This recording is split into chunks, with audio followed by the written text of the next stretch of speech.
Thank you for watching the Arkansas Flight Safety Cooperative YouTube channel.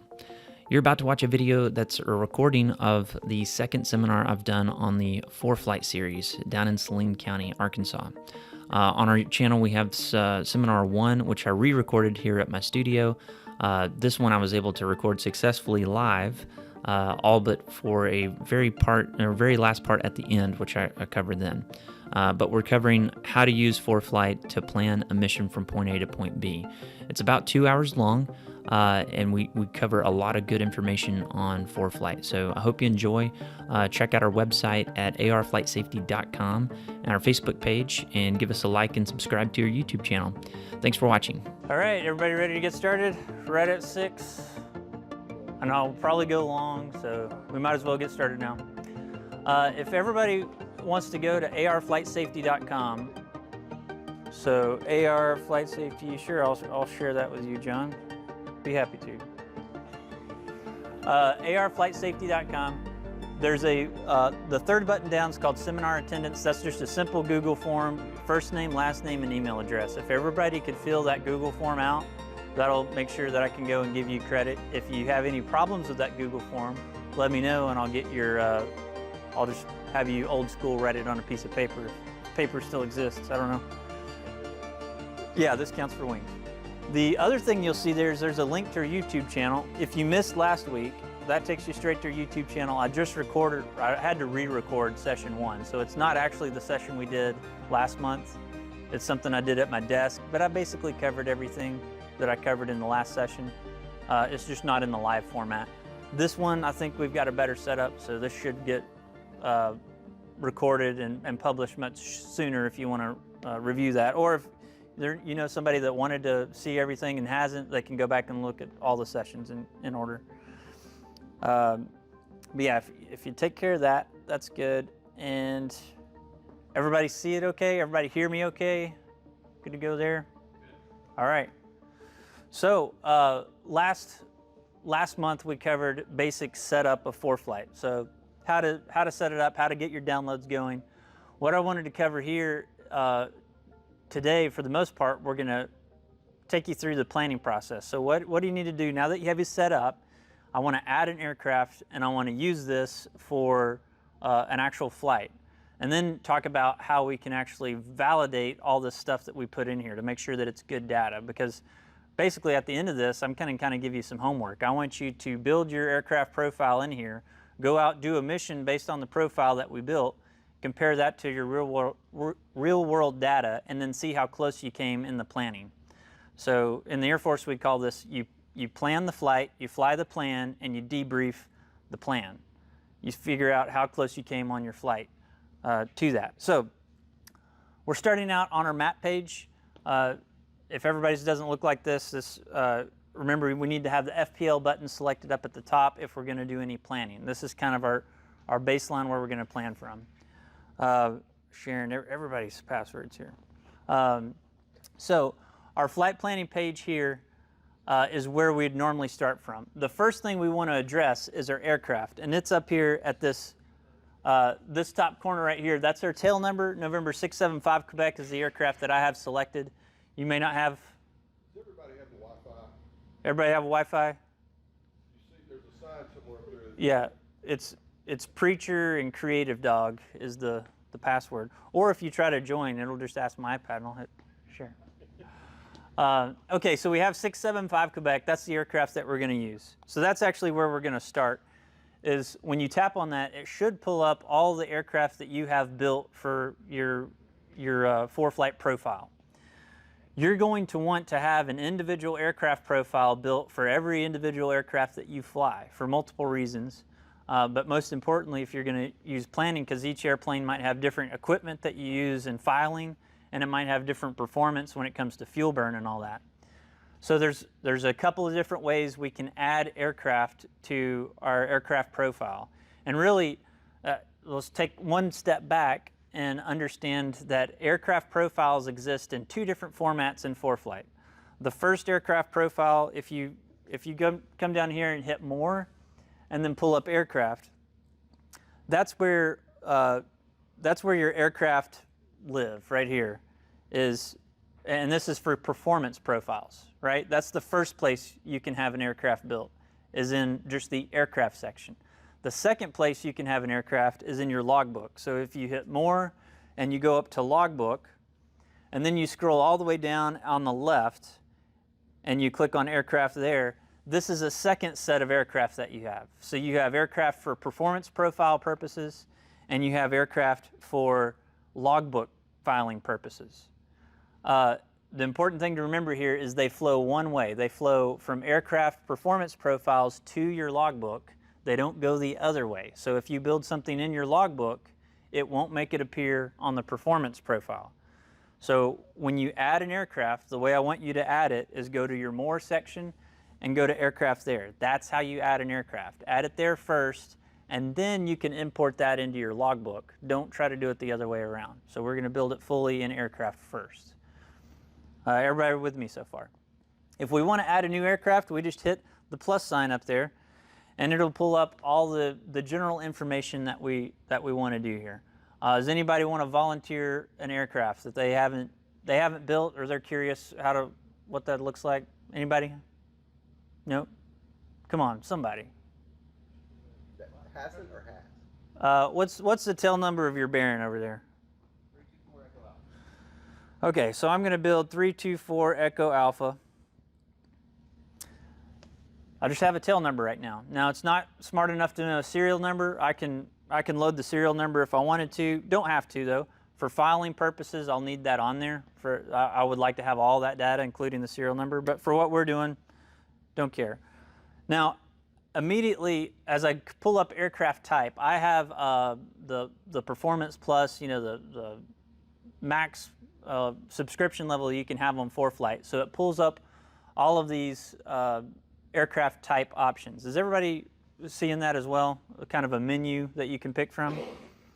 So I know that that's a Baron 58, so I'm just going to type in a BE58, and sure enough, I have a Baron 58. Now here's where you'll see the first difference in a high-level subscription versus a base-level subscription. High-level subscription, I'm going to see the blue text. That's a ForeFlight performance profile. So what that is the folks at ForeFlight have gotten into the POH of that airplane, and they've kind of turned it into a digital data that they use on the performance profiles. They've done the work for you, so it's really nice. Sometimes they have, you can see here, this is just performance profiles, but this B58 here has performance profiles, takeoff and landing performance, and weight and balance performance. So it has everything right there. Now this is where you need to know some stuff about your airplane, like the serial number and any STCs that it might have. So notice we've got, just right here, we've got 4 different B58s to choose from. So we would need to know more about Justin's B58 to figure out what it is. If you keep scrolling down, you'll keep seeing some other options. Here's a G58, and then you'll also see some that don't have any text next to them. And this is probably what you're seeing if you have a lower level subscription of ForeFlight, is you're just seeing an option with no blue text below that, right? So who has the performance profile where you can see different stuff loaded already? Okay, so I'd say the majority of people are just going to see a basic B58. So I'm just going to type in a Baron. I'm going to see if I can pull this up. So we got a Foxstar Baron, a Baron. I'm having trouble finding one that doesn't have their performance profiles. Doesn't matter. I'll just choose. Yeah. So what I'm going to choose is I'm going to choose a G58 with the 550. That's the one that I'm going to choose. And now you can see, since I chose a performance profile that's already loaded, ForeFlight kind of kindly went in and loaded everything else for me. So I would have to do this manually if I didn't have that option. Some of the stuff it doesn't know. So like my aircraft color, we'll go with white, orange, and gray. So white is the predominant one, so I'm going to list that first. Then I'm going to scroll down and go to orange, and then find, we'll just call that silver. And do they have gray? Yeah, there we go, gray. I'm happy with that. So that white, orange, gray, that, does anybody know where that information winds up going? That goes to your flight plan. So your international flight plan form, it asks for the color. So it does on the FAA flight plan form. So we've added in that information. We can put in our home station, so we're KSUZ. And then we're going to measure our airspeed units in knots, length in inches. That works. The next section here, the performance profiles. If you have a base subscription, there's going to say none there, so we want to add one.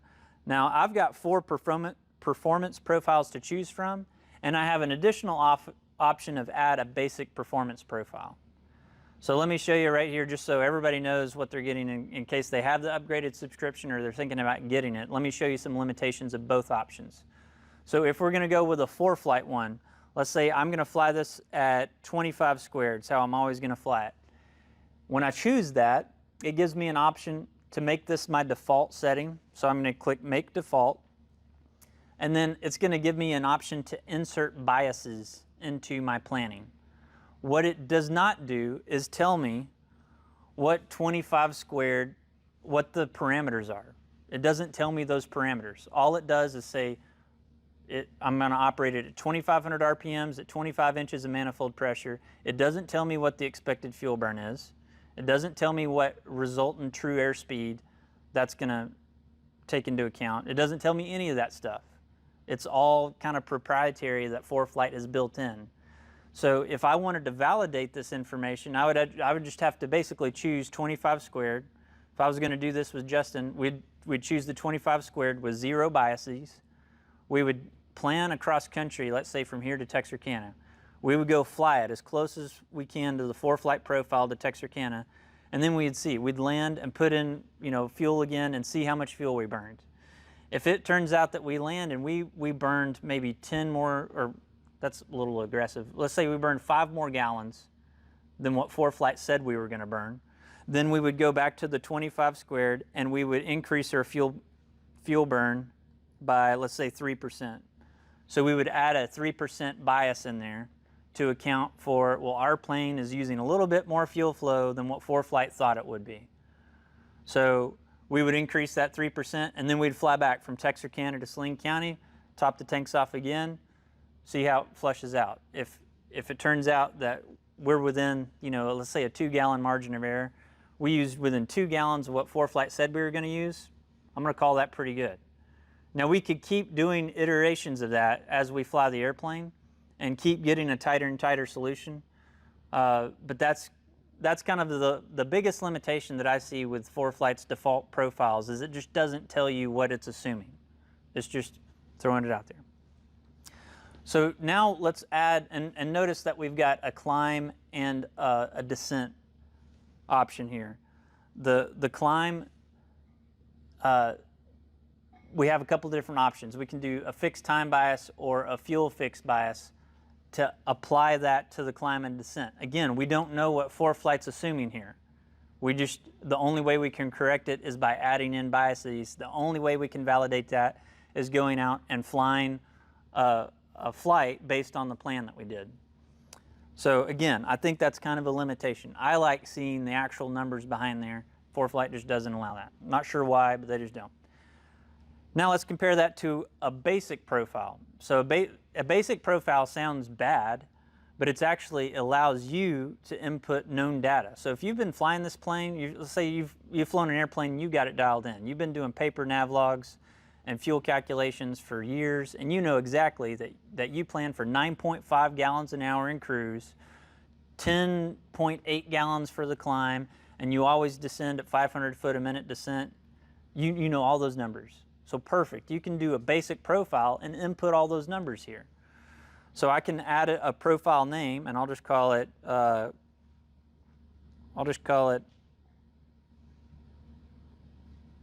DNT Baron. And so now I can add these numbers in on however I plan on flying it. I can put those numbers in right here. So for my climb, I can say I'm always going to climb at 130 knots.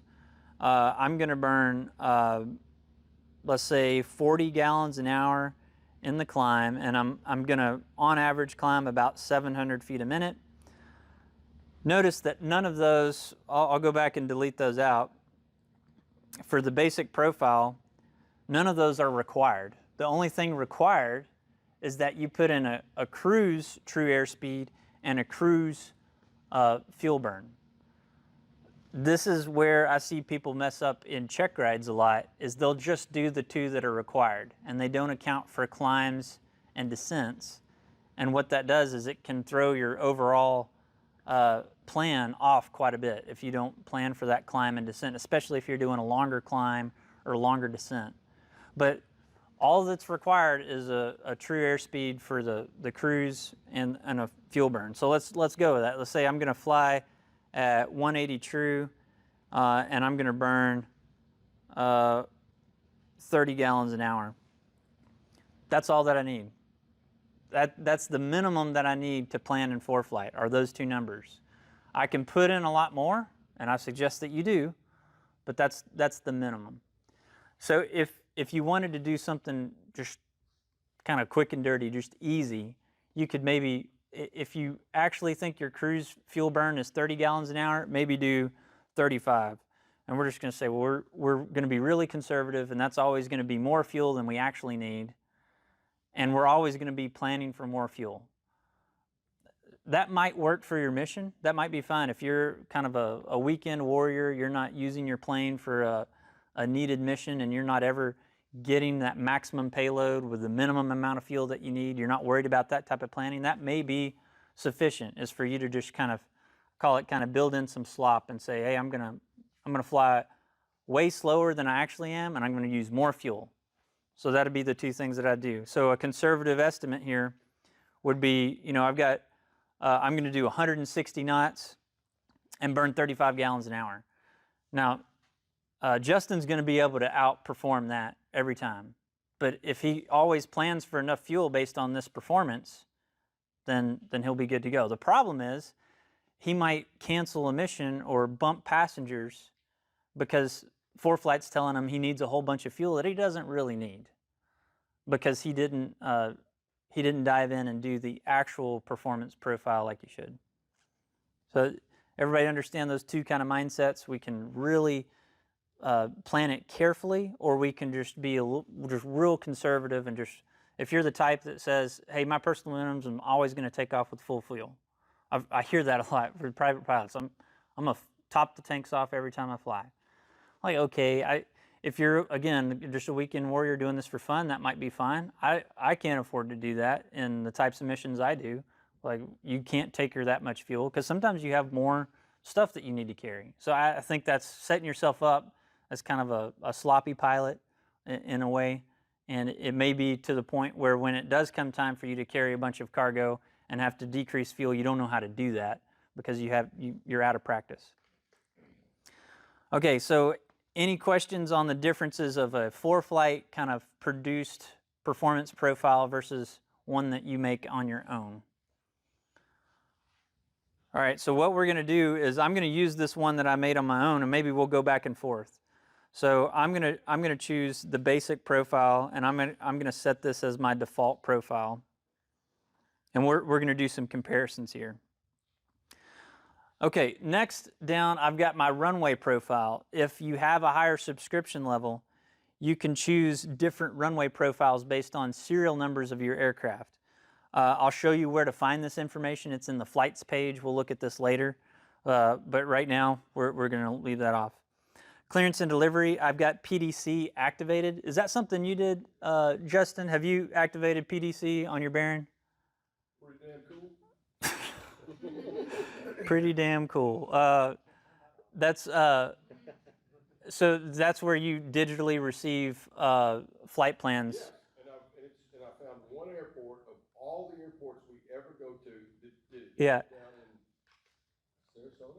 But this is actually a good example, because since Justin's done that for PDC, since it's activated, anybody that files a flight plan with this airplane has to be able to accept PDC. We can go over PDC. That might be one of the last things we talk about. I think it's beyond the scope of tonight. But just if you're going to activate PDC and there's other pilots that are flying that airplane, you may want to talk to them and say, hey, I'm going to activate PDC, which means you have to accept PDC clearances. Again, a little beyond the scope. Next one, we've got glide performance. Since this was a ForeFlight profile, ForeFlight's kindly added all of this stuff in here, including my weights, my zero fuel weight, my basic empty weight, all that's in there. Now, really important thing is on the weights. If you have the nice performance profile or the Performance Plus subscription or a basic subscription, you really want to make sure that that basic empty weight is correct for your aircraft. That's going to be unique to each airplane, right? The airplane's weight and balance, it's one of those required documents to be on the airplane. We would look at that to see the basic empty weight, and we would put that number right there. Now, the rest of these, the max zero fuel weight, ramp weight, takeoff weight, those are all from the POH, so those are all more than likely all correct. You can use those. That basic empty weight, though, that is a placeholder. That is not correct for your aircraft. I mean, it might be, but I highly doubt that Justin's plane over there is exactly 4,000 pounds. It's somewhere around there, but you would want that exact number. Now, here's where I can add a weight and balance profile. Again, not going to get into weight and balance tonight. That'll be next month, I think. But I could add my weight and balance profile in here with this aircraft. The fuel type, I'm going to put that in there, as well as the total usable fuel and the default reserve fuel. Here's another place that gives you the option to build in some slop to your plan. Is who here uses the 1 hour rule? I use the 1 hour kind of golden rule of always plan to land with an hour of fuel. So that's what that number needs to be, is how much fuel am I going to burn per hour? And this is kind of an interesting topic because in higher performance airplanes, though, that could vary a great deal, right? If I'm flying a turbine aircraft, an hour of fuel at 25,000 feet is a lot different than an hour of fuel at 5,000 feet. And an hour of fuel flying at 130 knots is a lot different than an hour of fuel flying at 250 knots. Getting into the Baron even, I could make that number fluctuate pretty greatly. That's fine as long as you know that. So if Justin wanted to put 21 gallons in here, I would say that's not as conservative, because that probably means that you're pulling it back to like 18 inches manifold pressure, kind of just not being in a hurry to get anywhere. So we could bump that up and maybe say, well, I actually want to do my cruise fuel flow, 1 hour of fuel at cruise fuel flow, which is 30 gallons an hour. That's the number. That's going to be my default reserve. Now, this could cause some problems, right? If I go to plan, now ForeFlight may say, hey, you don't have enough fuel to do that trip, because you're going to land with less than 30 gallons. So it'll throw a red flag at you. We'll actually make it do that, and you'll see how this can have implications on your ability to plan. The filing, again, beyond the scope of tonight, I do like a full 1 hour lesson on how to do this. You can look up my YouTube channel. I have a couple of YouTube videos that go through how to build all this. I did one with Max Trescott recently on Aviation News Talk podcast. There's a podcast where I go through each of these, so you can look at that on your own time. The dinghy emergency stuff, I can add that again beyond the scope. If you want to get into that, though, ask me, and I can do some personal, tutorial stuff on this.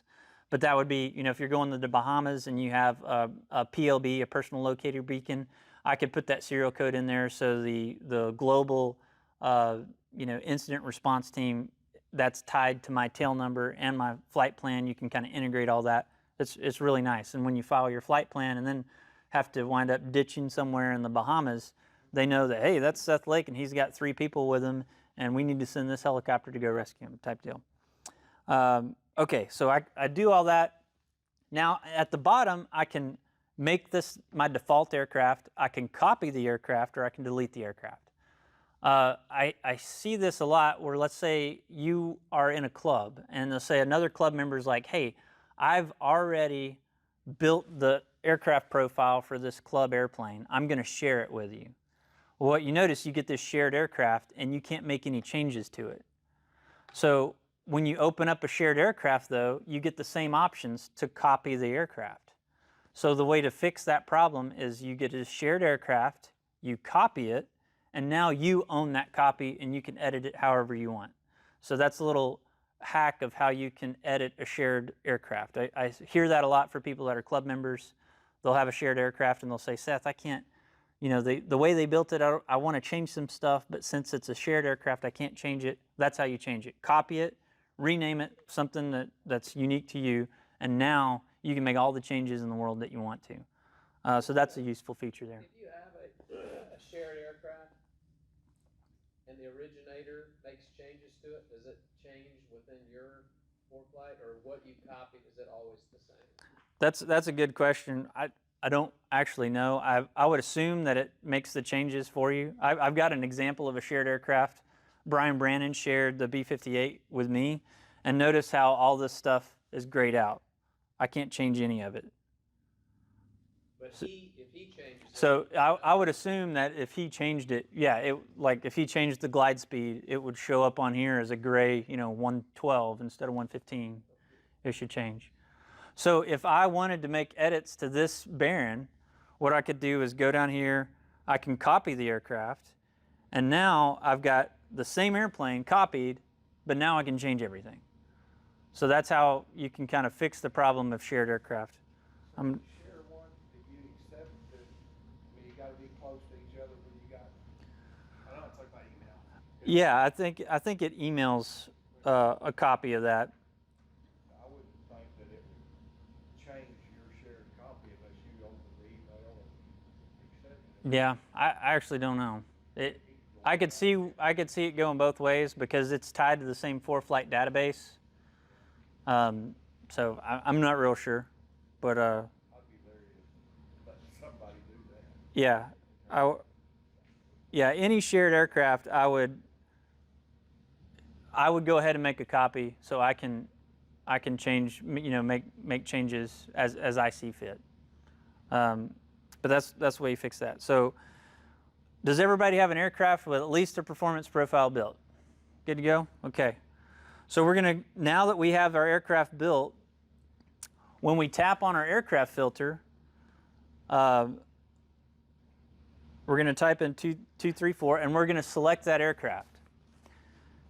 Now, when we select it, we can actually edit it right here in screen. So this is another way that you can edit your aircraft profile. I don't like editing it here because it's like a really small screen, but I'm just showing you this is another way you can edit it, and you can change stuff there. I can also edit the performance profile by clicking on, so notice I have D&T Baron, that's the name of my performance profile. So I can change the performance profile. Remember, that's my default setting. Let's say I don't want to use the default, I want to use one of these ForeFlight ones. I can choose one of the ForeFlight ones. But I want to go back and say, no, I'm going to use my default. So I can make that change right there. So that's the first of those two on the top left. The next one's my altitude. So I'm going to pick my altitude next of where I want to fly as far as altitude goes. If you have a data connection, you should see winds start to populate. But notice we don't. So does anybody know why we don't have winds populating? I don't have departure time set. So for this, it's kind of an irritating thing. I like the way ForeFlight does everything, but if I could edit it, is estimated departure time would be over here, because I like doing everything in order, in some sort of flow. But you really can't, because when you choose your altitude, you first have to do your estimated time of departure. So make sure you put in an EDT. I'm just going to put now. And now when I hit 10,000, it's going to populate with altitudes or altitude winds. Or it's going to make me a liar and not pull up anything. You have no routes. Oh, yeah, that's right. I don't have a route. Thanks. So we're going to go KRUE to HOT. Now I've got a now departure time, and now it'll populate my winds. So I picked a short route. It's not giving me 9,000 or 10,000 feet winds. The reason it's not giving me that is it's like, that's too short of a route. You're not going to go that high. You can't get to 10,000 by the time you get to Hot Springs, so we're not going to give you winds for that.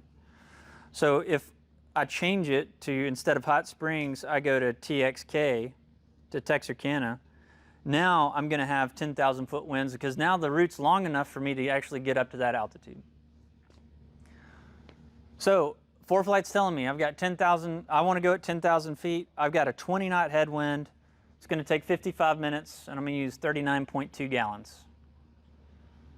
So that's 39.2 gallons. Remember, that's based on my profile that my one that I said was super conservative. We'll see how correct I was because I was just kind of guessing there. So 39.2 gallons. So now let's change and see what ForeFlight thinks. I'm going to fly at 25 squared at 10,000 feet. 26 gallons. So yeah, I'd say my 35 gallon an hour cruise is pretty conservative because ForeFlight's one that's planned a lot more carefully in accordance with the POH has only 26 gallons. And it also has me getting there in 42 minutes instead of what mine was like 55 minutes because it's going faster. So that's a real world example of like how I can change the ForeFlight answer pretty easily by changing in the fuel flow. Now let's say for this route, we just wanted to change, we wanted to use the ForeFlight 25 squared, so the ForeFlight default, but we wanted to put in our own fuel burn. So I can go up here and I can put in 50 GPH.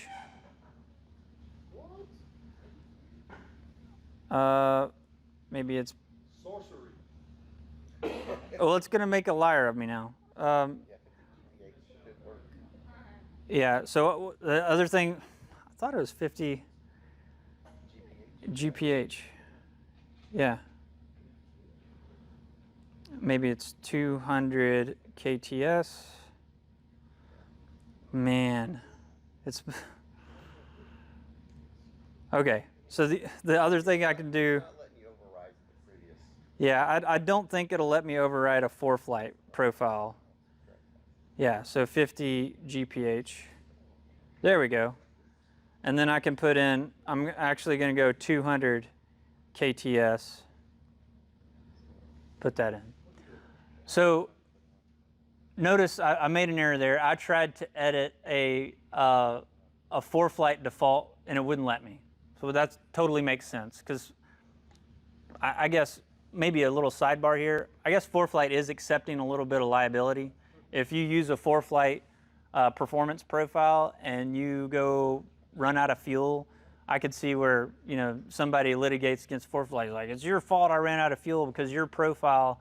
So ForeFlight probably is very careful about what they put in there, and then they want to lock it down to make sure you can't change it to where you could potentially run out of fuel based on a plan they had anything to do with.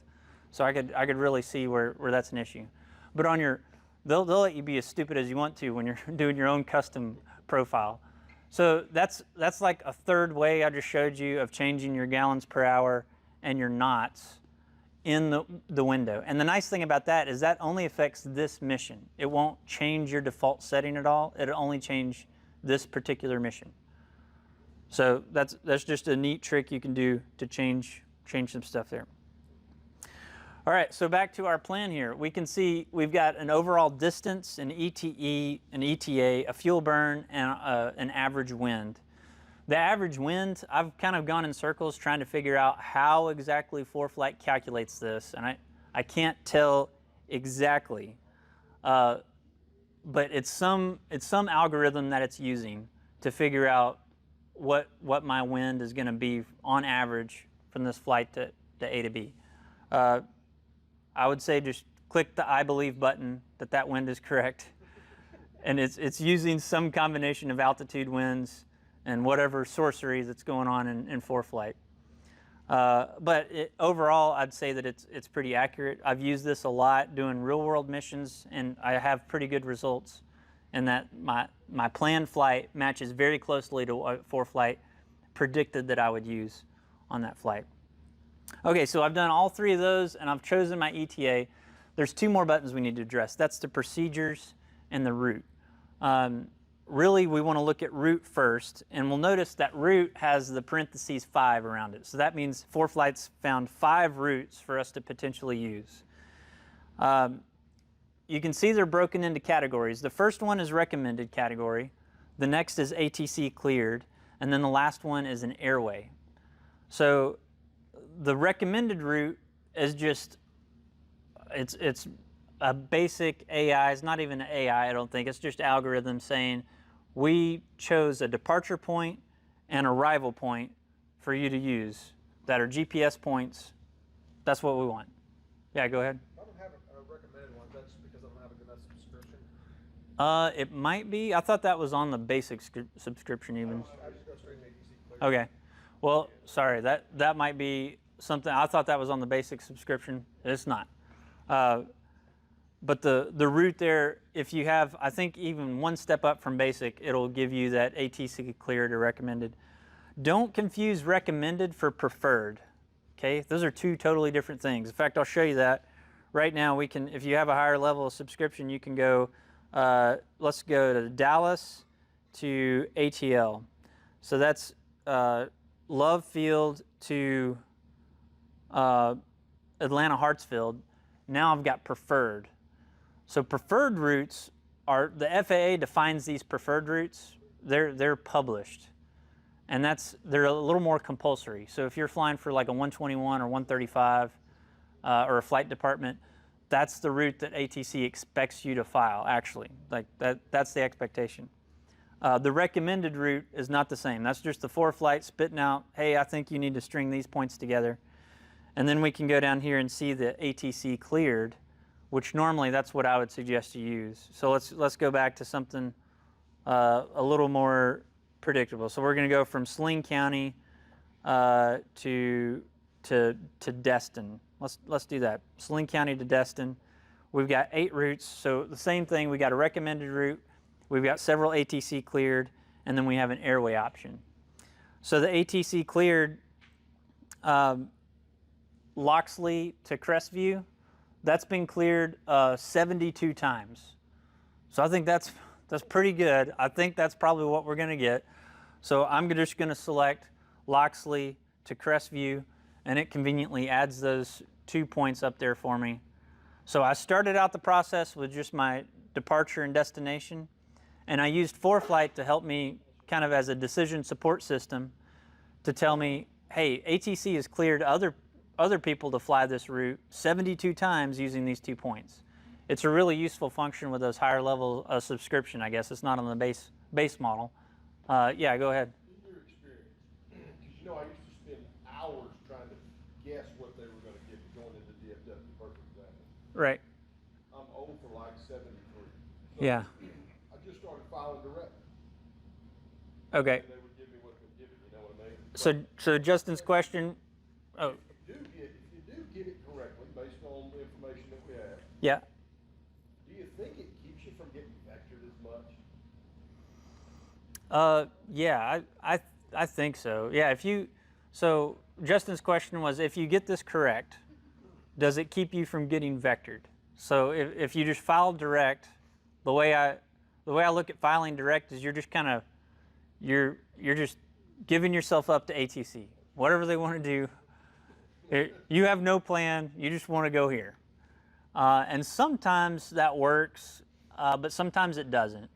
So yeah, I think if you file something, so Dallas is a great example. I go to Dallas a lot. So let's look from here to Dallas Love. So we're going to go from here to Dallas. We're going to look at routes, and we're going to see the first one, ATC cleared 50 times, is going to be the Finger and the Hillbill 3 arrival. So that's our 50 times has been filed that way. So I'm going to select that route. Now, here's where different subscriptions will have different results. I'll show you what. If you have Jeppesen, you can actually overlay that. If you don't have Jeppesen, you're going to have to pull it up elsewhere. We'll go into that in just a second. So in this case, what I would probably file is I would file to finger. So I'm going to hide the plate there, and it added the finger and Hillbill 3. I'm going to tap on that, and I'm going to hit expand. And it basically expands the points out, gets rid of the arrival, and now I just have the 3 points that constitute that arrival. I'm then going to tap on and remove slant and Hillbill and just leave finger. So that's what I'm going to do, because there's several arrivals that start at finger. I think they're going to give me one of them. So I'm just going to file to that point. I'm not going to file an arrival. I'm just going to file to finger. And that's based on a lot of personal experience flying to Dallas a lot, is they'll start you on an arrival. Really, they send you to the first point arrival and then direct. That's typically what happens. But the results are going to vary. If you're flying elsewhere in the country, that may be totally different. But flying from here to Atlanta, you're probably going to get the Suite T3. And they're probably just going to send you direct to Suite T or something. And then from there, direct. And you wind up not filing the arrival. And in my experience, that's what happens outside of the jet world. Now, if you talk to somebody like Nick over here that's flying a big jet for a regional, when you get put on arrival, you're probably going to stay on that arrival all the way through, and there's no getting around it. If you're in a Baron or a 172, I call them bug smashers. If you're in a bug smasher down below 15,000 feet, you're kind of in no man's land. Nobody really cares about you that much, and they're just going to wind up sending you direct to places. After they waste your time by having you load an entire arrival, and then you wind up not doing the whole arrival. That's been my experience. So that's kind of a side tangent there. I've got a long time going to Dallas. We'll file the arrival that obviously we should be using. They'll turn around, put us on another arrival, and then we start looking and say, well, we can't maintain that speed. They already Yeah. know we can't, so we have to turn around and tell them, no, we can't accept it. Yep. And then the next thing, okay, well, just keep going direct then. Yeah. Sometimes they'll get you started down a path, and it's just because of the roteness of it, of just everybody's filing it. And I think there's a level of automation too that we're not seeing as pilots that exist in the ATC system that's just automatically putting you on that path. And the controllers are just they're managing a lot of different people, a lot of different airplanes. So they're just going with what the automation tells them to do. And then as you get closer, and that's probably your experience, the closer you get to that first point, that's when the vectors start happening, and the arrival just kind of dissolves, and you're not on the arrival anymore. You're just going a direct, or you're on a vector or something. So that's ForeFlight's decision support system for how to pick a route. Let's say we don't want to use that. I still like to start out with my departure and arrival point, and then I'll get the FPL out of the way and just kind of look at the big picture. So let's say I wanted to file a flight plan from here to Dallas, and this is the point I'm starting out with. So what am I going to add from here? How can I add points? I think doing the ATC cleared, that's a smart thing to do. But you might be thinking, oh, I want to do a arrival into Dallas. So here's where this next button comes into play, where your procedure. So if you're thinking, okay, I'm flying into a Class B airport, I'm going to do a procedure. So you click on the procedure button, and you go over to arrival. Man, I love this feature. This changed my life. So used to, when you had arrivals, you had a paper book full of arrivals. And you would have to flip through all these different pages and be like, which one is better? Well, ForeFlight came up with this, and this is amazing. It looks kind of crazy, but we're going to zoom in, and I'll show you how it works. So as we zoom in, we see, okay, here we are over at Saline County. We want to go to Dallas. I'm looking at this quadrant right here, and these are color-coded. You might not be able to see in the back or on the video very well, but I can see that the Hillbill looks really preferable. So I'm going to, over here on the left, I'm going to select the Hillbill 3, and automatically all the other trash kind of disappears, and I see, hey, that arrival works out really well for me. That's almost a perfect match. And now I get to select my transition, and look at that. I'm coming right next to Dirk and Jarhead. I'm gonna select Jarhead. So I'm just going to add that to route. Boom, it added that arrival for me. It is so nice on picking out an arrival, because if I didn't do that, I would have to go, we haven't covered it yet, but in our plates page here, I can go to plates, I can change this to DAL, and I can look at my arrivals. And so here's the other option, is just scroll through all these arrivals and try to pick which one's best. That's really hard. Like, well, let's try the Greg's. No, it's not the Greg's. We'll go to Herb's. And you just keep going through those until you find something that works. Versus you go to the procedures button, arrival, and you see this nice exploded view. So wherever you're arriving from, you can choose the best arrival that works for you. This is a great feature if you're an instrument pilot. If you're a VFR only pilot or don't even have your instrument rating yet, you're probably like, well, what are you talking about, Seth? This doesn't make any sense. So I apologize for that. It's a really cool feature on how to do that. So let's say you're not an IFR pilot, you're just a VFR pilot, and you want to navigate from Saline County down to Dallas. You've got a couple of questions that you need to answer. First off is, how are you going to navigate? Are you going to use your GPS? Do you have a GPS, or are you just going to navigate using pilotage and dead reckoning? Or are you going to navigate using VORs? That could be another option. Let's say we're going to navigate using VORs, and we're going to back ourselves up with pilotage and dead reckoning. That's how we're going to navigate down there. We want to build a flight plan. So I can find a VOR on the map pretty easy using this aeronautical map that I showed you how to use last week. If you have the sectional pulled up, notice how I think it's a little bit harder to tell on a sectional, well, especially on this, because the resolution isn't that great. It's a little bit harder to tell on a sectional where all the VORs are versus if you just go to aeronautical. Aeronautical, they stick out pretty well. I can see my different places that have VORs. So I'm going to use the rubber band feature. So I'm going to place my finger on the line right here, and I'm going to drag it over to Hot Springs and release. It's going to pull up this window here with different tabs at the bottom. So I have a couple options. I could just snap that location as a latitude longitude. I don't really want to do that, because what I want to do is attach it to the Hot Springs VOR. So to find that, I have to tap on the nav icon at the bottom and then select the Hot Springs VOR, and now that's added to my flight plan. So instead of typing in HOT, it just loaded it in there automatically. So that's my first nav aid that I'm going to go to.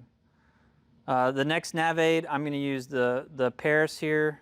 So again, nav, the PRX VOR, and then the next one, there used to be a Cowboy there in town, but there's not, so I can just basically navigate using those two VORs. So I'm tracking to, and then I'd be tracking from, and then switch over to Paris, and then from Paris on a different heading. I've got all my planning. A basic private pilot should be able to navigate, backing themselves up using pilotage and dead reckoning with VORs, tuning VORs in. And then you can also throw this in a GPS, and it's relatively direct. I think that's a valid way to plan a VFR flight from here to Dallas, and I can do it pretty easy on ForeFlight. The next thing I would do, if you wanted to back yourself up and add checkpoints along the way, because really, let's talk about a check ride for a moment. You know, if you're planning on the ACS standards for a check ride, they want you to have points along the route about every 15 to 20 miles. So you would need to pick those VFR checkpoints.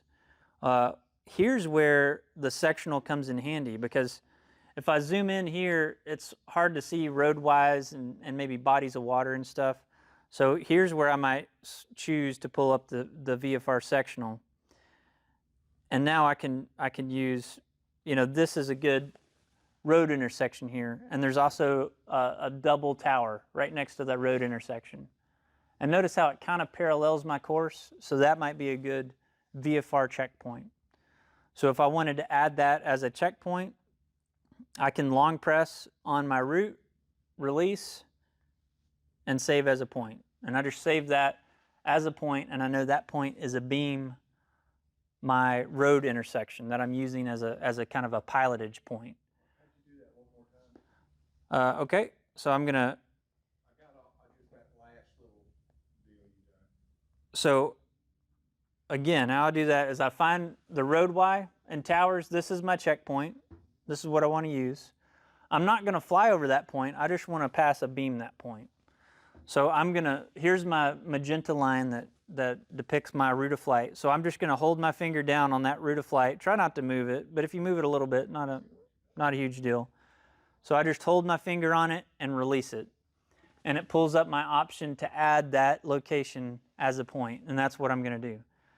Now if, let's say you're getting ready for a check ride, you wanna make this look really clean, instead of just tapping here, you can tap more and you can hit save, and we'll call it road Y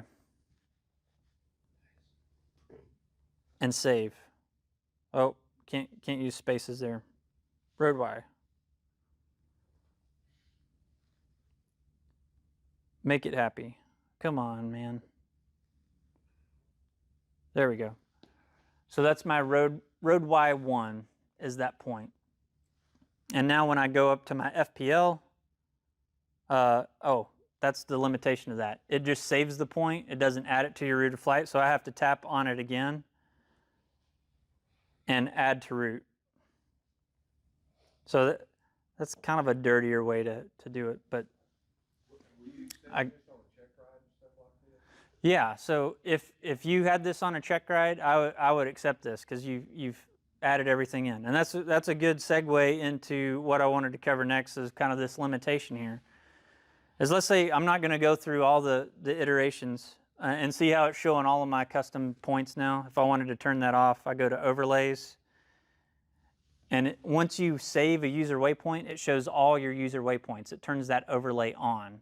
That's kind of a basic function of ForeFlight is whenever you choose something from one overlay, it's like, oh, he wants to see all those overlays. So it'll turn that on. So I'll turn user waypoints off. And I'm going to turn sectional off because too messy. Okay.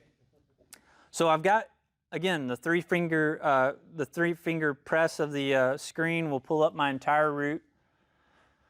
I've got my route. Now I need a navigation log, right? Because if I'm using this on their check ride, the examiner is going to expect me to have a printed out Navlog with all these courses and all these points and fuel burns and times. All that needs to be in there. So how do I find that?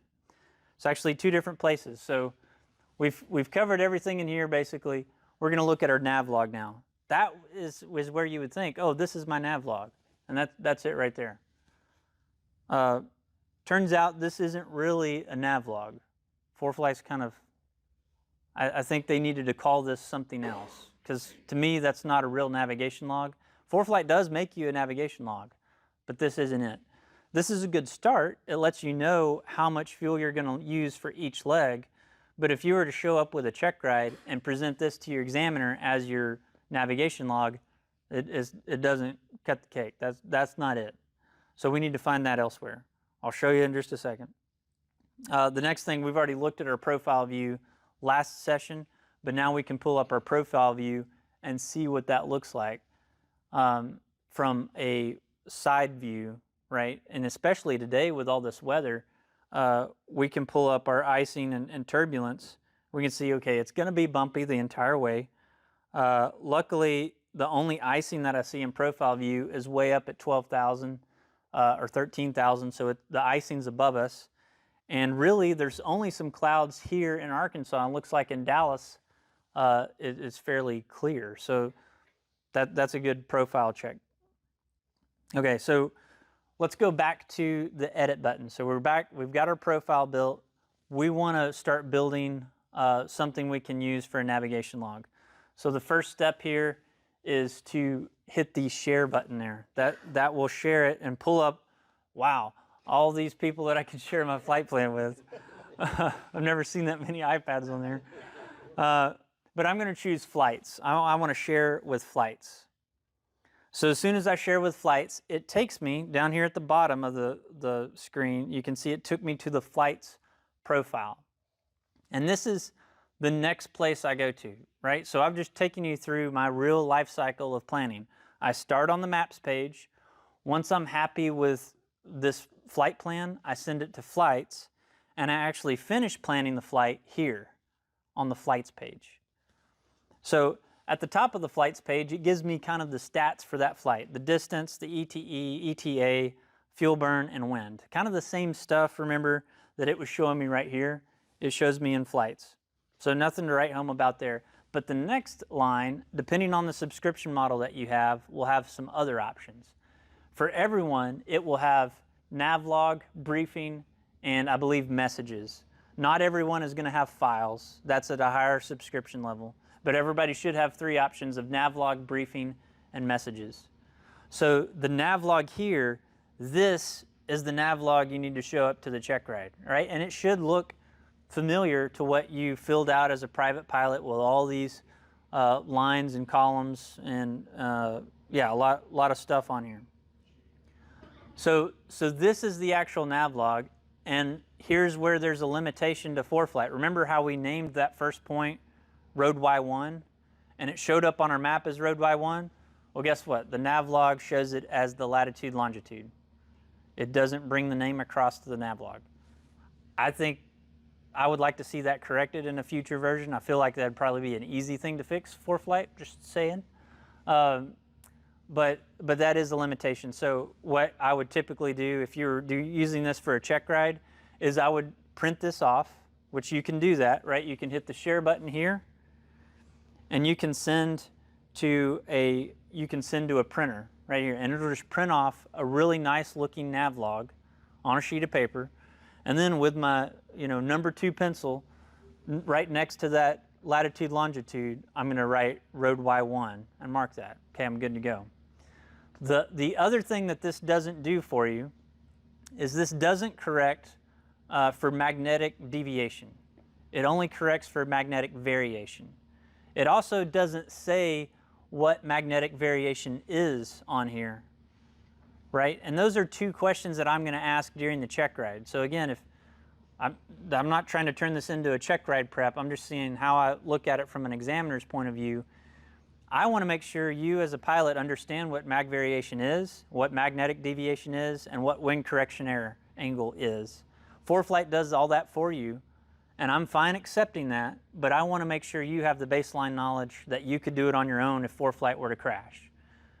And so that's the conversation we have if you show up with this at the check ride. I'm just simply we're gonna verbally debrief variation, deviation, and wind correction error.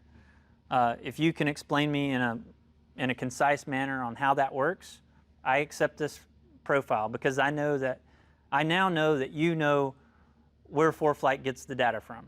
You're not just hitting the I believe button and you're like, well, ForeFlight said fly that heading, so I'm going to fly that heading. Like, you need to have a little more knowledge about that. On the Navlog itself, it has a couple of legs that are blank, and they're labeled ACT, and that stands for actual. So if you're using this in flight, you're going to update it with the actual times that you either got to that location. So you have your estimated time en route, you would fill out your actual time en route, and you would write that in. You would have your predicted fuel used, and you would write in your actual fuel used.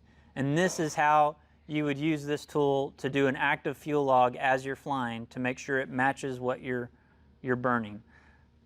If you're flying a lot of 172s, you're probably like, Seth, I have no idea. I plan that I'm burning 10 gallons an hour, but I look at the little fuel gauge deal and it's still flopping around somewhere on that quarter of the gauge. I have no idea how much fuel I've actually used. I have sympathy for you. Small GA planes aren't accurate enough to really use that function. You're just kind of doing your best guess. You longhand that, right? Yeah, in the Air Force we call that WAG or SWAG. A WAG is an acronym. It stands for wild ass guess. And then a SWAG is a slightly better scientific wild ass guess. So me filling this out in a 172 with like marginally useful fuel gauges would be a SWAG, because I'm just using, I think I'm burning 10 gallons an hour. So sure, I'm going to say my actual fuel burn was that. But guess what this is planned on? 10 gallons an hour. So it's not really helping that much. If you're flying something that has maybe a digital readout, There's some GA airplanes that give you an actual digital readout, or especially if you're flying a plane like the Baron over there that has a fuel flow meter. I know exactly how much fuel I've used because I have a fuel flow meter that says I've used 15 gallons on this flight. So I can actually put in my actual fuel used and compare that to ForeFlight, and then I can do a real-time check on if I'm progressing along my flight and making fuel or losing fuel, right? So that's what this is for, is so you can have a log and you don't show up to your location saying, oh, I'm almost out of fuel. You knew it, you know, an hour ago and you landed early to hit an alternate or something. The other thing that the Navlog is giving me is it's giving me some options, right? That's why this is so good to print out, because if this thing overheats or dies, your GPS fails or whatever, you've got a printed copy. Hopefully that didn't blow out the window. And it actually gave you some options and said, hey, I know you planned at 10,000, but just to be helpful, I gave you 6,000 foot winds all the way up to 14,000 foot. So you can make a decision based on, hey, the winds are supposedly a little bit better higher, or let's say I get into some unforecasted icing, I can look at these temperatures and see if it's smarter for me to climb to get out of the ice or descend to get out of the ice. So this information that it's giving you here is actually, I think it's well formatted, and it's good to have that paper backup. Down here at the bottom, this will look differently depending on what subscription level you have. It will have my fuel and weights, and then also it leaves me blank spaces for my notes where I can do my block in, block out, my Hobbs time and all that. And then down at the bottom, my departure and destination and alternate, it will give me frequencies, and then it also gives me an airport diagram. It gives me links of the runway and headings and all that. So showing up with this to a check writer, basically any flight, it kind of meets the FAR requirements for both planning and knowing what you need to know about your airport, which is the field elevation, the links of the runway, frequencies. It's kind of a one-stop shop. So you print this PDF out, and you've got probably 90% solution that you need to execute across country, even if your iPad dies. So this feature right here, the Navlog feature, I think is really good. Let's say you don't want to print it out, you just want to save a PDF. You can hit the Send To button up there, and you can save to ForeFlight documents. So if you save to ForeFlight documents, it'll tell you success. Now you tap on the Documents tab down there and scroll down to your imported file, and I'll have to find it in here, right here. That's the PDF that we just looked at. And that's the two pieces of paper you could print out and put on your knee board as a backup. So everybody understand how to use Navlog in the flight section? Okay, the next thing we're going to look at is our briefing. We're going to tap on the briefing format. ForeFlight's going to go out and retrieve a standard briefing. Love this tool. This is 90% of the time I'm getting a briefing, it's off of this. I'm not calling 1-800-WEATHER brief and getting a standard briefing. I'm self-briefing using this briefing function. On the left-hand side of the screen, we have our standard briefing menu, basically. So I have 20 unread sections. Everywhere there's an orange dot, there's something there. So for adverse conditions, I don't have any convective SIGMETs, but I do have, looks like several air mets for IFR, icing, low turbulence, and low-level wind shear. So right there, do we have some adverse conditions tonight? Yes.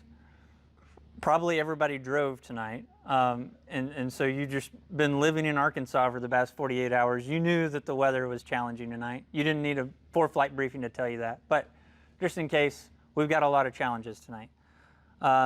The way this is laid out, notice it talks about adverse conditions first, and let's just look at all those.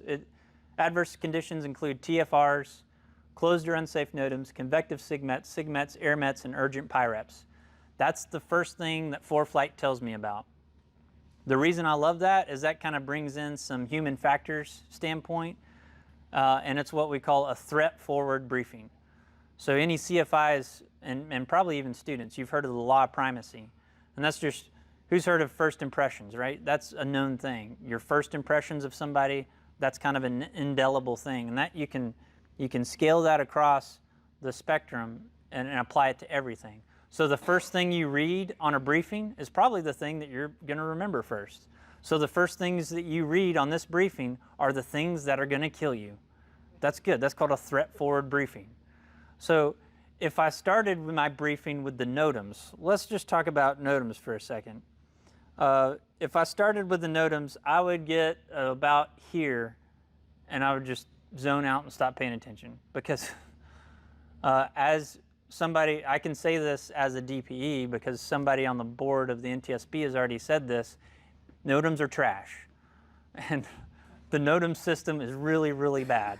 So ForeFlight's made that a little bit better in that adverse conditions give you the really important NOTAMs, closed or unsafe NOTAMs. So if I had any closed runways, ForeFlight would tell me about that first.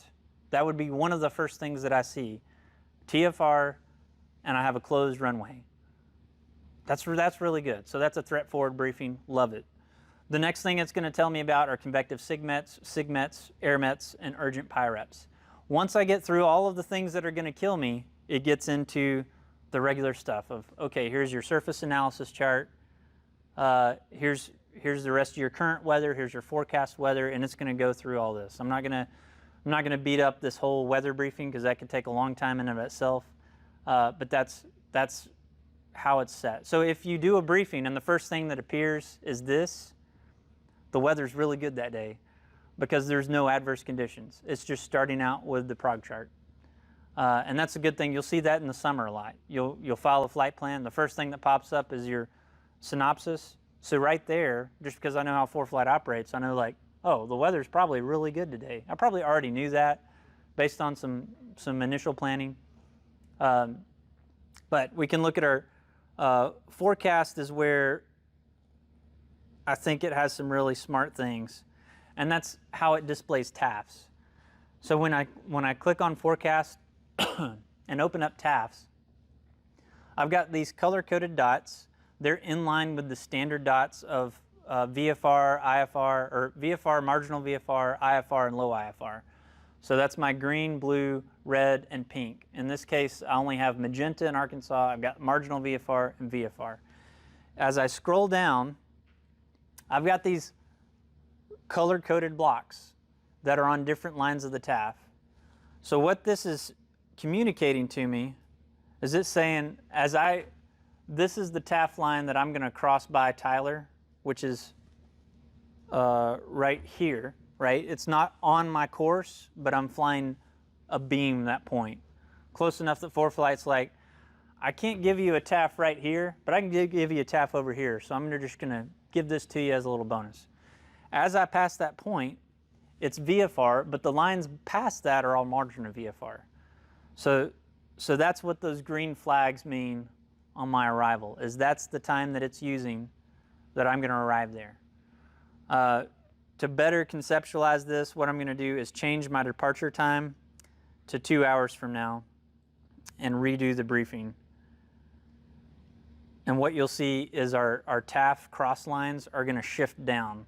So instead of seeing them where you just saw them, they're going to be down a couple lines. So I'm going to go down here to forecast and TAF, so same route of flight again.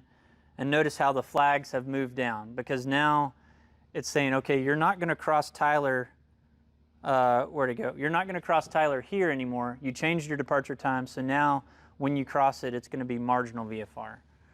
So it's a really smart way to show TAFs. I love the way that it shows this. And if you're a plain text fan, you can toggle on plain text, and it will give you those TAFs in a plain text format and translate them for you. So that's a useful tool you can do. So that's the one thing, and I'll go there. Vertical cross section, and the vertical cross section I like because it'll actually show you where you could be getting into icing conditions. Let me change I'm going to change the altitude real quick and try to bump us up into some icing conditions and see if I can make our briefing look a little bit different there. Let that reload. And now let's see the vertical cross section. I still didn't get any icing in there. So the icing will just pop up as a little blue, or the icing symbol will pop up in that vertical cross section to let you know that, hey, on a portion of your flight, you're going to be cruising in light or moderate icing. So that might drive me to say, okay, I don't want to do that. I want to climb higher or want to go down lower. Now, what we're missing, if you're an IFR pilot and the weather's marginal, what would we probably have? IFR pilots, just shout it out. What would we probably have today? An alternate, thanks. That was good, very good. So we'd have an alternate. Now notice on our maps page, we can't add an alternate here. I don't know where you would add it from a graphical or from a user interface standpoint, where you would add the alternate, but I wish you could add the alternate here. I would like that functionality, but you can't. So where you have to do it is in the flights section. So if I look at my flights, I've got my estimated time of departure, my departure, destination, and this field right here is blank. It's my alternate. So really, before I do my briefing, I want to select my alternate. So I want to do that first because I want to get a briefing about my alternate. I want to get the weather and NOTAMs for my alternate as well as my destination. Even if you're a VFR pilot, this is a good idea of going ahead and planning an alternate. I think this comes on higher subscription levels, but it'll have an alternate advisor. So it'll give you an idea of like, hey, ForeFlight's saying that these alternates are good to use. And it gives you kind of that decision support. It tells you what kind of nav aids are there. It tells you the longest runway, and it gives you a look at the weather. And then over here, it tells you how many minutes it's going to take you and how many gallons of fuel you're going to burn getting to that alternate. So I would choose my alternate first, and then I would build my briefing. And then what that does is it makes sure that my briefing includes all the information I want about my alternate. Does that make sense? I can choose one from the selected menu, or I can type in an alternate. So for this case, I'm just going to type in Denton as my alternate. I'm going to select that and then add. So now I've got 3 airports. I've got my departure, my destination, and my alternate. If you're a real power user and you're filing IFR a lot, you probably know that the International Flight Plan form has an option for a second alternate. I cannot add, in the current version, a second alternate. I can only add one alternate. Having to use a second alternate, really uncommon, especially for general aviation. But if you're flying a big 787, you'll probably have to file a second alternate at some point. But you're probably not filing with ForeFlight at that point. You're probably doing a plan from a dispatch service. So that's the limitation there. So build your alternate first, and then you can build your briefing based on that alternate. The next thing that I'll show here is our takeoff and landing data for our different waypoints. You're not going to see this on a base model of ForeFlight. This is a higher end option, but just so you can see what that looks like, what I can do is I can tap on takeoff, and the first thing I have to do is select a runway. So I'm going to take off from here, Saline County. I'm going to select runway 2. I have my usable length is in there, my slope. Notice I can change anything in blue, I can change. So I could change my usable runway, right? If I wanted to do an intersection departure and I knew how much runway is available, I could change from 5,002 to 4,000 feet if I wanted to take off from the intersection, if you wanted to. The weather information, it's pulling in automatically from whatever data connection that you have. So in this case, we've got a connection, so it knows our knot wind speed. Our direction is just off, so that means it must be variable right now. So we have variable or winds calm, variable at 3 knots, 14 degrees C, and 2984. So it's pulling. This is all real-time information ForeFlight's pulled in. The next thing is my aircraft configuration. It has my takeoff weight, my flaps, and my safety distance factor. The safety distance factor is what I want to show. If you do use this, what I suggest you do is you put in either 1.5 or 2.0. And the way I use this is if it's day and dry conditions, I use 1.5. What that does is it adds 50%. So it adds 150% of my runway distance. So if my takeoff distance is 1,000 and I multiply that by 1.5, it's going to say I need 1,500 feet. So it's adding in a little bit of slop. And I say 1.5, that's a 50% safety factor. That accounts for you not being a test pilot, the plane not being brand new, and just general like non-standard conditions. It builds some slop in there. If it's at night or the runway's wet, I'm going to add 100%. So I'm going to double my runway required. So I'm going to take it from, if it's 1,000 feet, it's going to be 2,000 feet. So we're at night here, right? So I'm going to put in a safety factor of 2. What that did right there is it just told me that conditions based on my personal minimums are marginal. Taking off out of here, I exceeded my accelerate stop distance by 920 feet. Now this maybe wouldn't necessarily cause me to cancel the flight, but what it's going to do is it's going to cause me to run the actual takeoff and landing data in the charts and make sure I've got protections against that. Does that make sense? It's kind of like an alert for me. If I didn't use the safety factor, ForeFlight's going to be, it's not going to say anything, and I'm going to go out there thinking, hey, I'm good to go. There's no problems at all. When really my personal minimums dictate that that's a time that I probably need to be very careful about my takeoff and landing distance. Emergency return. So I can choose this. Let's say I take off runway 2. I want to land back on runway 20. It's a new feature that just came out recently, so it will give me that information. With the winds being fairly calm, the emergency return's probably not going to be that bad. But when I pull up the summary sheet, here's what it's going to give me. My takeoff summary, my landing summary, it's not going to have that because I didn't put in landing data there. Let's see, how did I? Flaps down, yeah. So that's everything at the top, is my weight, my total distance, and my reference speed, 90 knots. Those numbers at the top are going to be different depending on what type of performance profile you have loaded, right? And if you have a basic model of ForeFlight, you may not have a performance profile. So now let's say you run the charts. However you come up with your takeoff distance, you have a takeoff distance. So why is that important? Anybody tell me why takeoff distance is important? It's, for our purposes tonight, it's 2,300 feet. This is a 5,000 foot runway. Who cares? 2,300 feet? I obviously have enough runway, right? Why else would I care about this? Come on, somebody say something. Well, so you know at 2,000 feet, if you're not off the runway, something's wrong. You're not cruising full power. Hey, I like that. So at 2,300 feet, if I haven't rotated, now it's important to know is that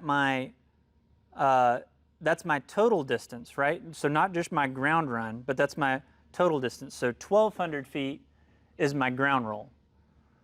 So 1,200 feet is actually the more important number, because at 1,200 feet, if I haven't rotated at 1,200 feet, there could be something wrong with my planning, or there could be something wrong with my plane. That tow bar is just bouncing around behind. Yeah, the tow bar is still there, hopefully not. Yeah, maybe I have an intake leak. Maybe when I did my mag check, I forgot to turn the mags back to both. Maybe I just have a really bad planning set up and the density altitude is way higher than it needs to be. So that ground roll number, that's how I'm going to use that, is am I going to be in the air or starting my rotate by 1,200 feet? So here's where ForeFlight is also, I think, really handy, because we can zoom in here. The way I like to do this is I'll turn FPL off, I'll turn all my layers off, including aeronautical, and I'll turn on my aerial map. And I can see, I zoom in to Saline County. I know I'm going to use runway 2. and I know I need 1,200 feet ground roll. So I'm going to use the 2-finger distance measuring tool, and I'm going to measure out 1,200 feet right there. It's pretty close to 1,200 feet. So I know from brake release, I should start to rotate just after I've passed the 1,000-foot markers. Well, that makes sense because they're 1,000-foot markers. So I could have just used that. But, you know, if it's some other number, you know, I can find some sort of visual tool. So, you know, if it's 1,300 feet, hey, that's the taxiway. That's about a beam the windsock. Maybe the end of the parking apron or where the hangars are. You know, that's 2,300 feet. But I'm reading this number right here. So that's a way you can use the aerial photography function in ForeFlight to plan out what your rotate point is on the runway. And now that, maybe plus or minus a certain margin, which is up, that's kind of pilot decision there. But that becomes your abort point of saying, okay, if I'm not rotated by this point, something is wrong. I'm either overweight, I did a crappy job planning, or there's something wrong with my plane. No questions asked, I'm going to abort. Does everybody understand how that works? I think that's a good tool. I think that gets overlooked a lot when you're learning this performance planning. You think that runway distance is just to tell you if you can land or take off at the runway. No, you can use it for more than just can you take off on that runway. You can use it for this kind of accelerate stop decision, as it were. And the aerial map is my favorite way to do that with the measurement tool in ForeFlight. Seth, just a side note, you can use the aerial too for picking checkpoints. Yeah, the aerial tool for checkpoints is also great. You can also, the 3D view, you can actually get kind of a side angle of how it might look. So yeah, the aerial tool is good for a lot of stuff. I don't like it when I'm flying around. I don't like the aerial tool, but for on the ground, there's a lot of good purposes there. Okay, so I've covered my Navlog, my briefing, messages. If I were to file a flight plan, I would receive messages about that flight plan right there. So I could tap on it and it would say, hey, you filed this, ATC, it hit the system, meaning the ATC system. The system kicked it back and said, hey, now expect X, Y, or Z. You're going to see that right there. And it'll even allow you to say, hey, would you like to load that expected route that the system just gave you? And when I say the system, that's literally what it is it's a computer system. You're going to file a flight plan. The FAA computer system is going to do its beeps and boops, and it's going to say, no, you can't go here. You're going to expect to get this point. And then when you get in the air and you pick up your IFR or you talk to clearance and delivery and you pick up your clearance, they're going to say, hey, we have a rerouting, advise when ready to copy. And you're going to be like, no problem. I already know what to copy because ForeFlight told me. And sure enough, like 9 times out of 10, it's exactly what ForeFlight told me to expect. That's what they read back to me. So it's been a long time since I've missed a clearance from clearance and delivery by using this tool. Super useful on getting that message.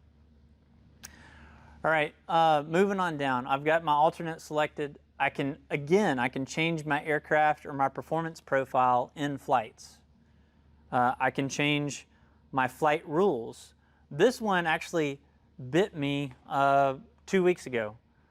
I accidentally had VFR selected, and I just didn't pay attention to it. And I filed my flight plan, and then I got up with center, and like my normal go, I talked to Memphis Center, hey, this is 1, 2, 3, 4, I'd like to pick up my IFR to Dallas. And they're like, we don't have a flight plan for you.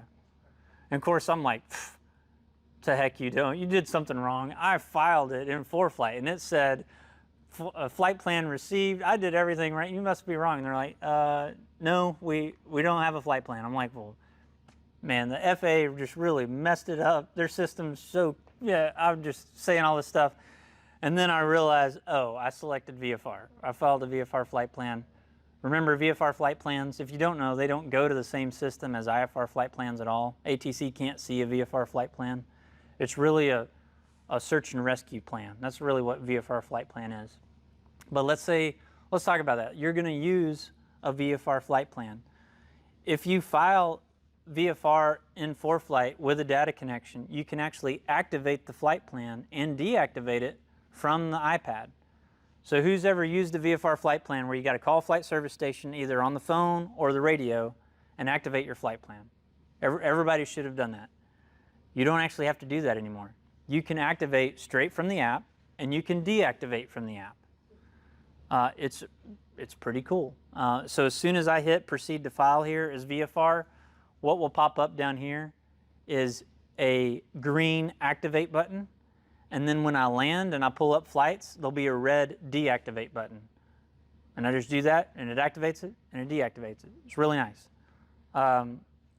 Once you get your IFR flight plan, you'll never follow a VFR flight plan again unless you're an instructor, though. So that's a good trick, though, to show your students. Okay, I scroll down, I can find my routes. Again, I have my route advisor that popped up in Maps. It's on the flights page as well.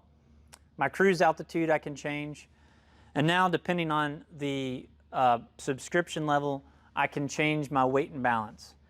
This is what I really think makes the higher subscription levels worth it, is it integrates your weight and balance with your flight planning. As I don't have to, with the higher level of subscription, I don't have to go to my weight and balance page and then back to my flights page. It's all integrated, as it really should be, on one page. I really like that. I can change my minimum fuel required, my maximum fuel required. I can change up my profile there. I can change my weights. I can see how that happens over, I can make speed changes and see how that affects my weight at my destination. Make all these changes and never have to navigate away from the page. So I really, really like the ability to integrate my weight and balance with my flight planning there. I'm not going to spend a lot of time on this because that's a higher subscription level. I will show a couple features that I really like. The first one is the fuel policy. So right now it's set to min fuel. And remember, my min fuel I put earlier at the beginning of the seminar, I said 30 gallons was my reserve fuel. Well, it's right there. And I can actually change it now. And it'll only affect this flight. It won't affect my reserve fuel for future flights, just this one. So my reserve fuel is at 30. My fuel at landing is 47. Reserve fuel is 30. So my minimum fuel required, based on that, I need to start the plane with 131 gallons. That's what I need in the plane to start, is 131 gallons. Now I can change my reserve fuel and be like, the weather's really good. I can probably fit some more weight if I only land with 20 gallons. So now I have 20 gallons here, and I can see I can fit up to 73 gallons more. And if I scroll down to my weight, my ramp weight, I now have 628 pounds available to add to my ramp weight, right? But if I go back to 30 gallons of reserve and I look at my ramp weight, I only have 568 pounds available to me. So here's where I could start adding some people. So I'm like, okay, for me to get there with my fuel, I know I can do that. Now let's start adding some people on here. So I'm going to go to people, average weight. I'm going to say I've got 4 people with an average weight of 200. And we've got 50 pounds of bags. So immediately we start seeing some red. So 2 errors up here. I've got max ramp weight exceeded by 112 pounds, and then my takeoff weight exceeded by 112 pounds. So we have a problem. I've got 4 people I want to take with 50 pounds of bags. That's non-negotiable. Those 4 people got to go, or I'm not going to do this mission. So now I have to start looking at my fuel policy. It's like, well, the 30 gallons, that's, my technique that I talked about at the beginning of the seminar of just being super conservative and having all this extra fuel, this is where that kind of bites me, is now I've got this nice big Baron with club seating and air conditioning, and I can't use it with my buddies because ForeFlight says I'm too heavy. So maybe I need to start planning a little bit better. So let's try one of the ForeFlight profiles. I can go up here to my performance profile, and instead of my D&T Baron, I'm going to run Lena Peak 23 squared. I'm going to select that. Well now, hey, I'm good to go. In fact, I've got 128 pounds available that I can bring with me. So I went from being 112 pounds overweight to now I've got 128 pounds available to me. So hey, I'm good to go, right? Well, maybe you need to be really careful here, because if you take off and you're in the habit pattern of flying at 25 squared, you're quickly going to run out of fuel. You're not going to have enough fuel anymore, and you're going to be overweight. The other thing is, my minimum fuel, I need to make sure I only have 91 gallons, because I'm using the min fuel option. So I could tap on the max and say, well, I don't like 91, I don't like just the bare minimum. I like going to max fuel. So I just go to max fuel. Well, I can carry 113 gallons of fuel. That leaves me landing with my 20-gallon reserve plus another, or 30-gallon reserve plus another 20 gallons of extra fuel. So this is just free extra fuel. So I've got a total, I'm going to land with 50 gallons of fuel total. And then I've got 0 takeoff weight available. I'm going to take off right at my maximum gross weight. So you can see we're kind of bouncing in between max gross weight, min fuel. We're back and forth to narrow down our flight planning to see how we're going to accomplish this mission. So you've got to go back and forth between the two.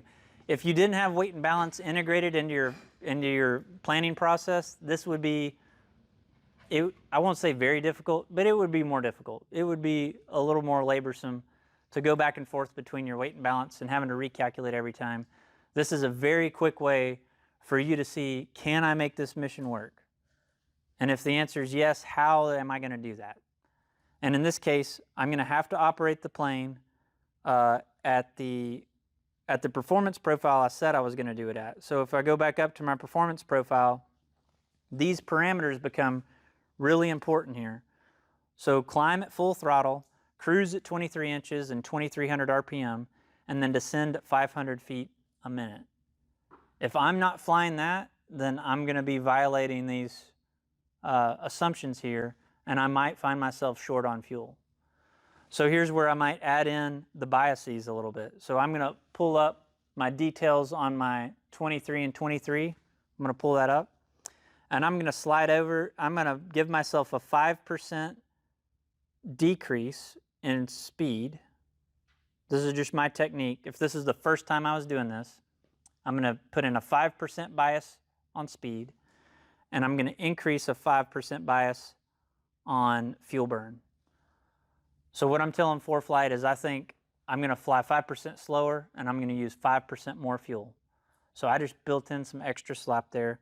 I'm going to make this my default, go back and see how this affected my plan here. And now you can see it affected my plan a little bit. Now instead of an extra 20 gallons, I'm only going to land with 19 gallons.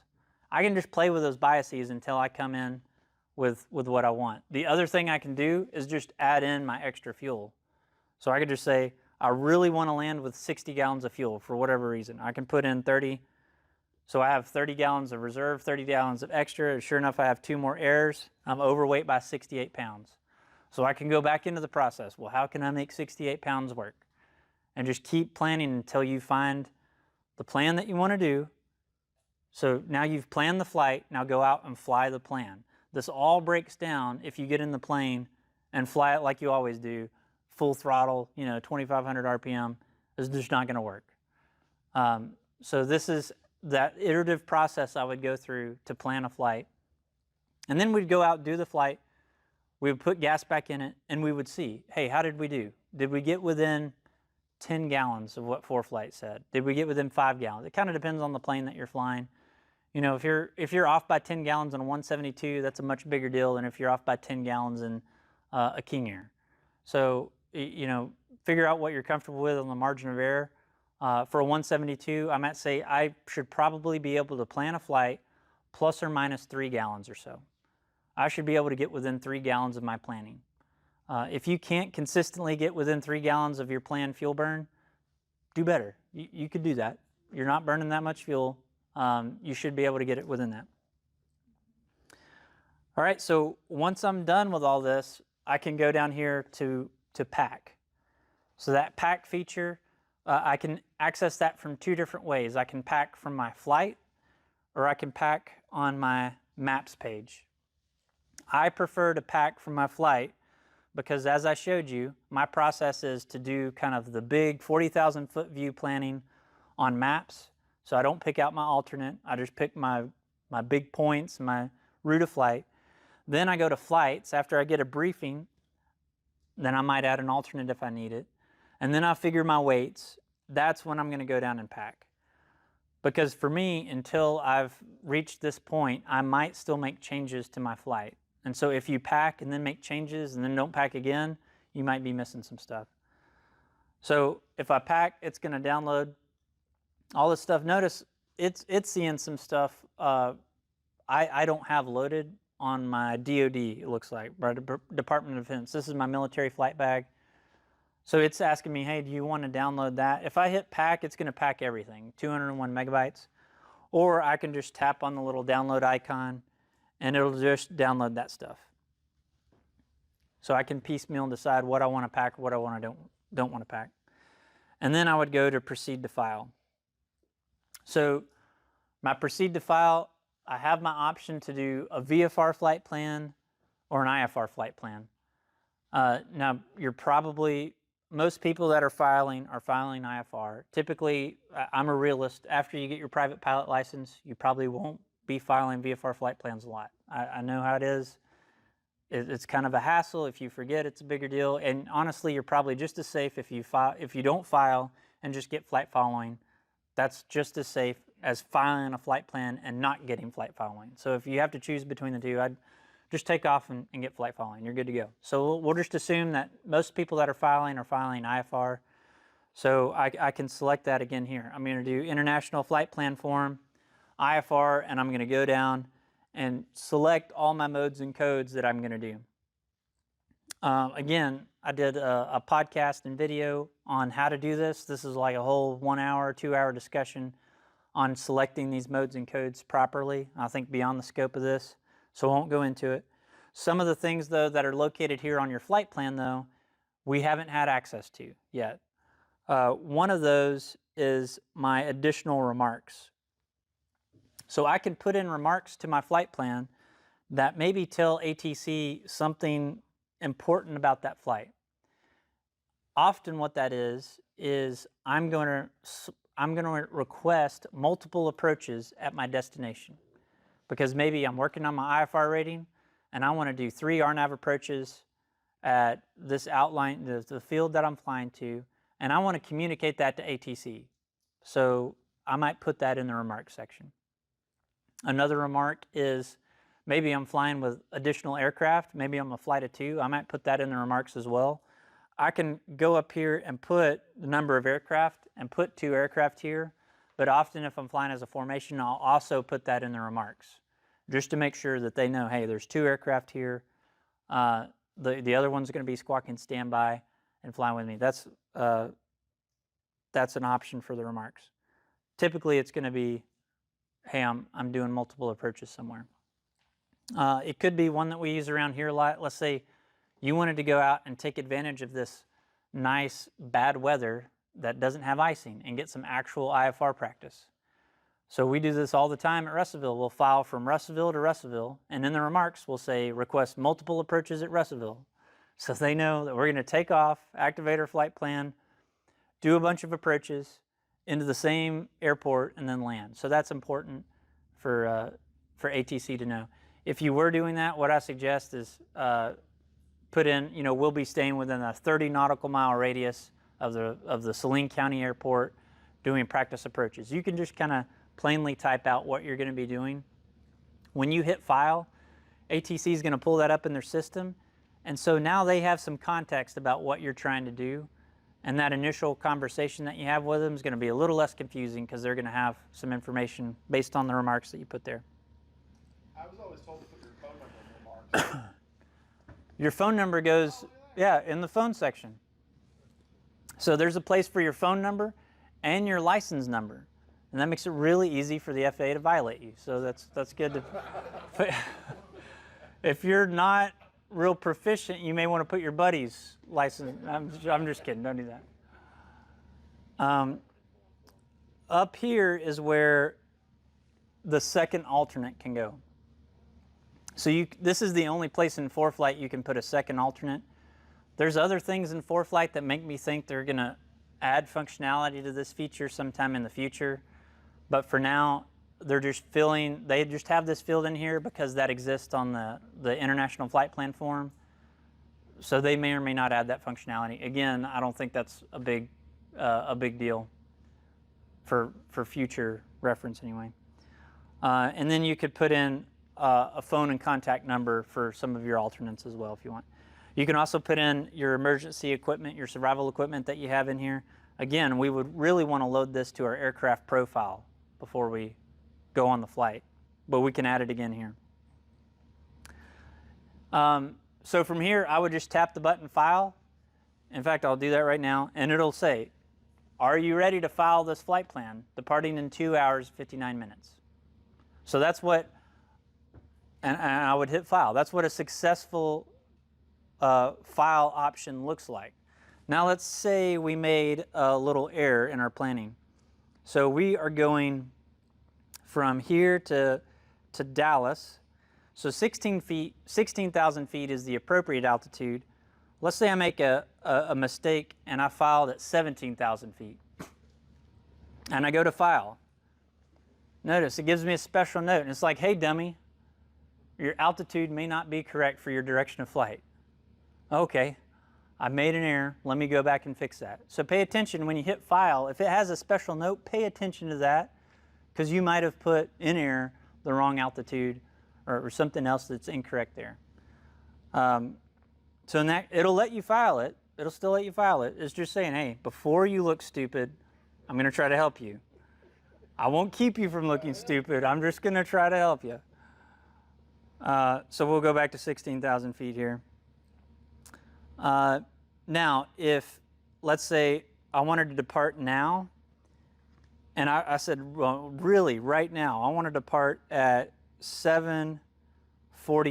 I mean, I'm like ready to go, and I go to File, and it says departing 8 minutes from now. I don't think I can go any closer than that.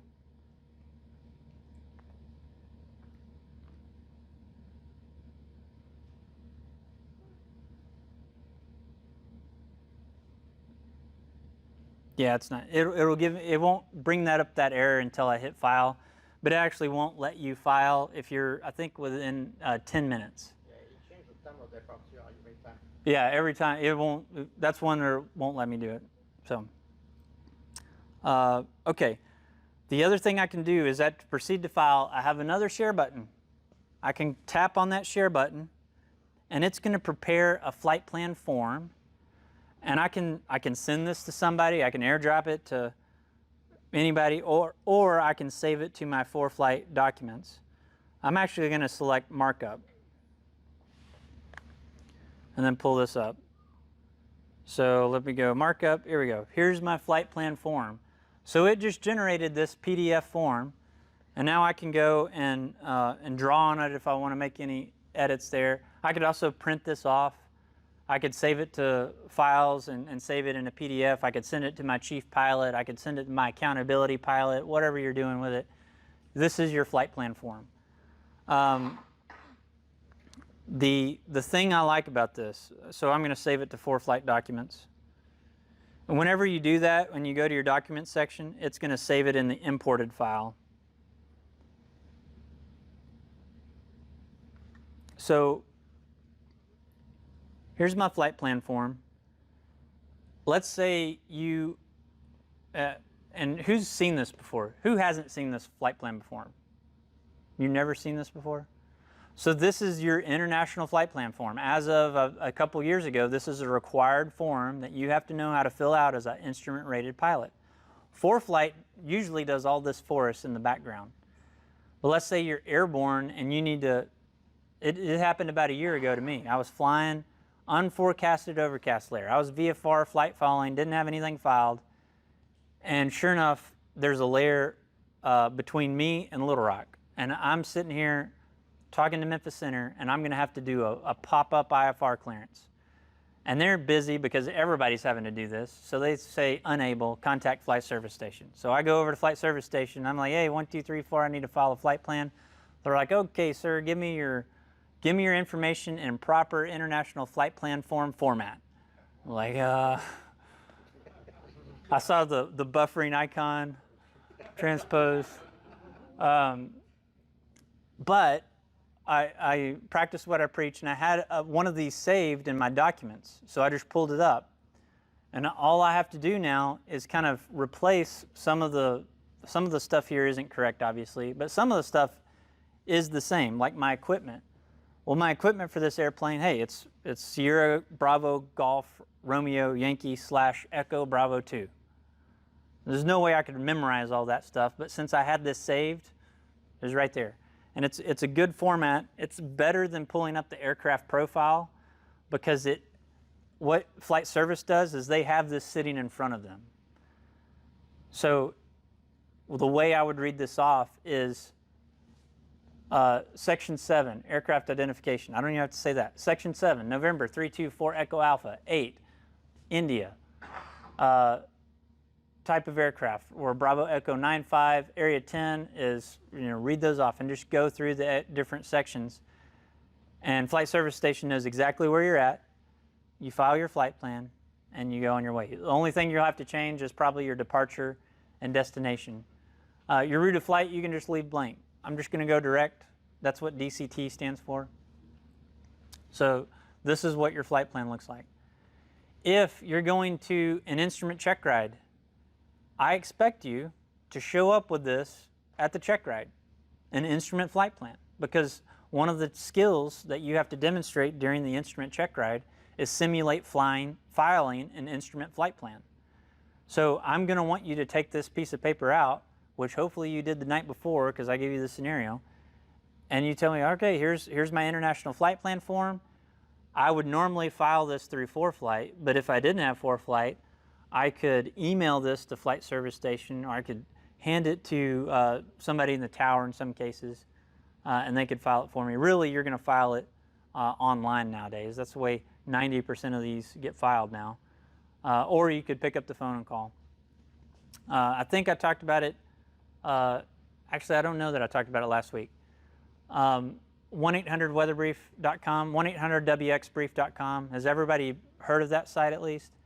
That's a really good site for everybody to go to and build a profile.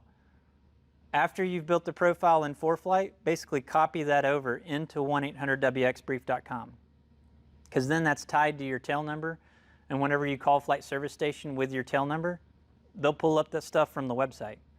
So they'll immediately know your aircraft type, your name, your phone number, the aircraft color, all that information. They'll know because you've already inputted it in on the website. So when you get your pop-up clearance, it'll be super easy. You won't have to go through any of this. They'll just say, oh, am I speaking to Mr. Lake? Yes, you are. Okay, where are you going today? Dallas. Where's your current location? Saline County. Okay, it's filed. You're good to go. Because they know all that other data. You don't have to read it off to them. Okay, so that's basically my process for filing. Again, the big picture view I do on my maps. Then I go to flights, build it there, and then I'll file from flights. That's the process. Once I do a flight, it saves it in my flights. So if I want to do it again, I can scroll down here to the left every time I file, and I could pull up a flight I did months ago. If I'm going to repeat that, I can just tap on that, and then I want to see what that looks like in maps. So I can send to my map, and now I can work backwards from that. This is already filled out, and I can update the date of flight. You can see that I went a long ways on this one. I went from Russellville to Russellville. So I could repeat this flight, and all I have to do is update my departure time. Everything else is the same. If that worked for me 2 weeks ago, it'll work for me today. All I need to do is update the weather. So that's another benefit of using that function of going from map to flights and then file. Okay, 10 minutes to go. I can answer questions, discussion. Go, any questions? That's where the recording cut off, and the question that got brought up was, would I use the different performance profile entries into the navigation section, that FPL section of ForeFlight, to actively change my flight as I'm in the airplane? And the story that I told was flying back in a King Air from Miami back to Arkansas, and I got held at 15,000 feet for an extended period of time, and my fuel burn kind of artificially, or wasn't artificially, my fuel burn was a lot higher than planned. So what I could do is, in ForeFlight, I could change my fuel burn actively from the 600 pounds per hour that I'd planned to 800 pounds per hour, and use that as kind of a decision support tool to decide if I needed to land early and get some fuel, or if I needed to reduce my fuel flow and accept the lower true airspeed. And I'm kind of bringing all these decisions as I'm flying, using ForeFlight to help aid in that decision-making process. So yeah, sometimes I do use ForeFlight for kind of actively in the plane versus just as a planning tool, but primarily it's a planning tool. Anyway, that was the last question there. I really appreciate you watching the video. Feel free to email at seth@arflightsafety.com. Leave comments on the Facebook page or the YouTube page.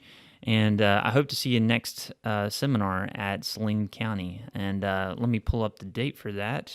Of course, you may be watching this well into the future, but the next date is going to be January 2nd of 2023. That'll be the first seminar of the year at Saline County, and we'll be doing part 3 of the ForeFlight seminar. Hope to see you there. Thanks for watching.